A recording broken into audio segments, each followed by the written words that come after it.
কেউ কথা রাখেনি। ৩৩ বছর কাটল, কেউ কথা রাখেনি। ছেলেবেলায় বষ্টমী তার আগমনী গান হঠাৎ থামিয়ে বলেছিল, শুক্লা দ্বাদশীর দিন অন্তরাটুকু শুনিয়ে যাবে। তারপর কত চন্দ্রভোগ অমাবস্যা এসে চলে গেল, কিন্তু সেই বষ্টমী আর এলো না। ২৫ বছর প্রতীক্ষায় আছি। মামাবাড়ির মাঝি নাদের আলী বলেছিল, বড় হও দাদা ঠাকুর, তোমাকে আমি ৩ প্রহরের বিল দেখাতে নিয়ে যাব। সেখানে পদ্ম ফুলের মাথায় সাপ আর ভ্রমর খেলা করে। নাদের আলী, আমি আর কত বড় হব? আমার মাথা এই ঘরের ছাদ ফুঁড়ে আকাশ স্পর্শ করলে তারপর তুমি আমায় ৩ প্রহরের বিল দেখাবে? একটাও রয়্যাল গুলি কিনতে পারিনি কখনো।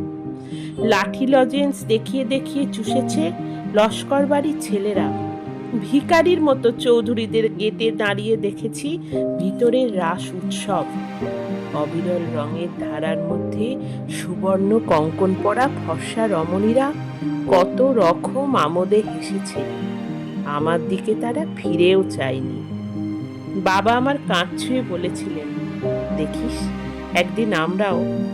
বাবা এখন অন্ধ, আমাদের দেখা হয়নি কিছুই।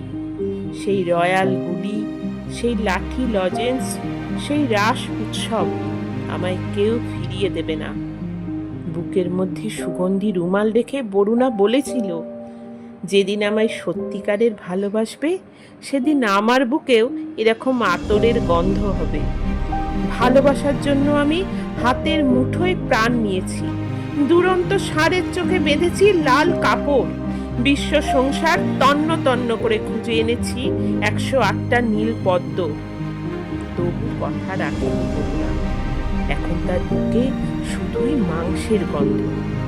এখনো সে যে কোনো নারী। কেউ কথা রাখেনি। ৩৩ বছর কাটল, কেউ কথা রাখে।